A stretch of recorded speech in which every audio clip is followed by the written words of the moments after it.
On the 20th of February 2015, a movie released alongside the Varun, Dhawan and Nawazuddin Siddiqui starrer Badlapur with limited screen space in theatres and the investment of marketing that was enough for only fans and cinephiles to be aware of. This Punjabi movie was called Qissa, the tale of a lonely ghost, and it starred Irrfan Khan, Tisca, Tilotama Shome and Rasika Dugal in main roles. While Badla went on to become a commercial success and deservedly so, Qissa vanished into the oblivion, without the masses really batting an eyelid on what they must have missed out on. A film that in various international film festivals was getting nothing but praise for its haunting and unique messaging regarding gender roles in a horrid time in India's history. Qissa was one of the most impactful movie experiences I have had in a long time. An experience that made me introspect on human nature, the systemic social fabric of our country that is still persistent and especially on paper, the sheer dire circumstances our ancestors have lived through. Qissa focuses on a Punjabi refugee family that after the partition is crossing borders to come to the Indian side. Amber Singh, with his 3 daughters and wife, has aspirations to make a name for himself and establish a house, but moreover, is especially inclined towards having a son.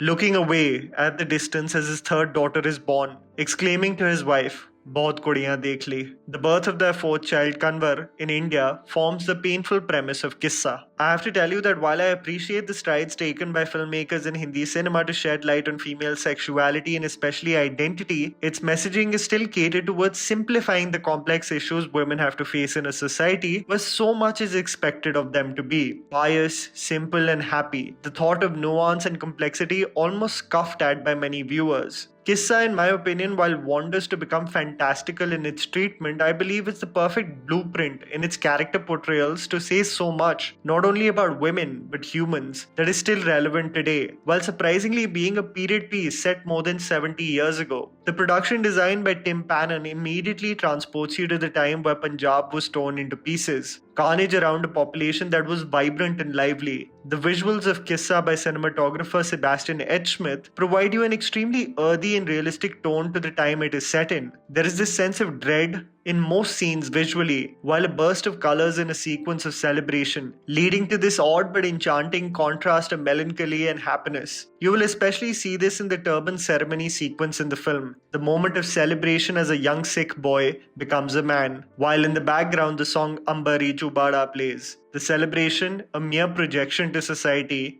hence the deep sadness within. This film is poetic and subtle in its messaging, and this is precisely why it stands out for me as such an important film to see. The 4th child in Amber Singh's family is a girl, but he refuses to recognize and acknowledge this to be a possibility. A cruel step by a father becomes a slippery slope for an individual that doesn't know who he or she is. A day and age when women were considered to be liabilities and sons who steer the legacy forward. So what if all the signs are physically in front of you? So what if I snatch away your right to live as what you were born as? Amber Singh is an individual beyond plausible reasoning. While the film stands out in the profound moments it showcases, communicating how the little steps in the transformative years of a child can lead to irreparable impact, it is much more than just about gender identity. It's a clear depiction of a population that seems to have lost its grasp on the land that they called home, and for no fault of theirs. It's a story about the population that was left neither here nor there.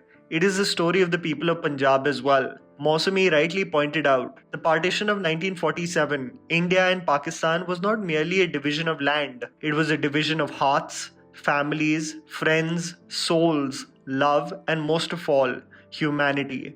People died either remembering their loved ones or finding their loved ones. If I mention, let's say, patriarchy or the issue of gender and how it plays out within a family, it has certainly larger resonances within history, and we have seen that the impact of the partition on women and how men look at them has played a great part in the making of the partition itself. Why I especially feel the movie is worth every minute for you is because it tells you a whole deal of how our storytelling majorly in India is dumbed down in order for its impact to resonate with millions. If you look at most of the films that aim to tell you stories of struggle or impart knowledge about the social evils of our country, the writing usually resorts to sermons, speeches or characters presented with broad strokes of good or evil. So in order to highlight the issue of crime against women in India, we have a psycho antagonist in the form of Vishal Jetwa in Mardani 2. In order to shed light on dowry and the deeply sexist society we live in, you have an explosive speech by Mahima Chaudhary in Lajja. Qissa is the prime example of presenting how in films, the interaction of the characters amongst each other in the story and their actions are enough. The messaging never has to be spelled out or made simple.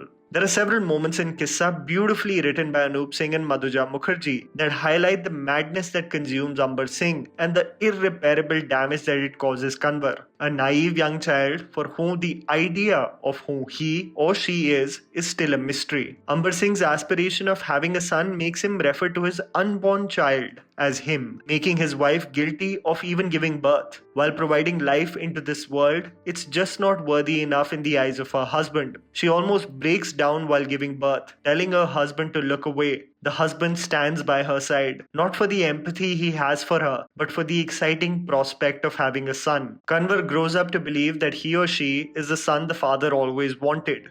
Kanwar is told to wrestle, to hunt, to learn to drive a truck, as Amber looks at him with absolute pride, knowing very well he is simply lying to himself. Kanwar's body is tightly sealed, for there to be no signs of development. The child comes to the father to tell him he or she is bleeding, only for Amber to tell his child that he has finally become a man. It's heartbreaking and chilling to see these moments. The journey of a child being made to believe something that is not true, only a projection of a father or what they want their offspring to be, not whom they are. Kanwar sheds all pretense to finally look in the mirror, to see what was always there but never acknowledged, only describing it as scorpions being all over his or her body, highlighting the uncomfortability of coming to terms with who you are while you were made to believe something else all your life. While Rasika Dugal is a gypsy girl that falls in love with Kanwar, and Tisca Chopra is the submissive mother that seemed to find herself in a helpless state in the case of the frenzy that consumes her husband,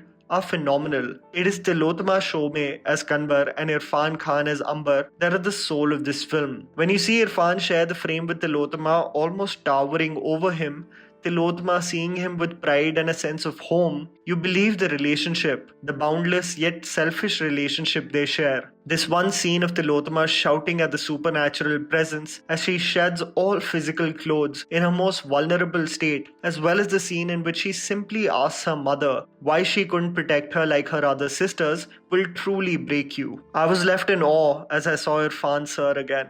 Left to tears because he's not with us anymore, but in awe of his ability. Amber Singh on paper is a character that can easily be despicable, but Irrfan lends him such realism that you can only understand that he is a product of his war-torn traumatic past, stuck in its ways but damaged from within. The film by Anup Singh deserves an audience and appreciation. If I haven't convinced you already, please do watch its trailer on YouTube or listen to the enchanting song Ambari Chubada, and it may do all the work for me. The upcoming release Khali Peeli is for 299 rupees on Zplex. You will get Qissa and a whole lot more on MUBI for almost the same. And that was a video, guys. Write down in the comments below what you thought about the movie. Please don't forget to follow me on Instagram. The handle's right in front of you. Follow me at JammyPants4. Also, please support us by smashing the like button and subscribing to our channel for weekly content ahead. Thank you for watching.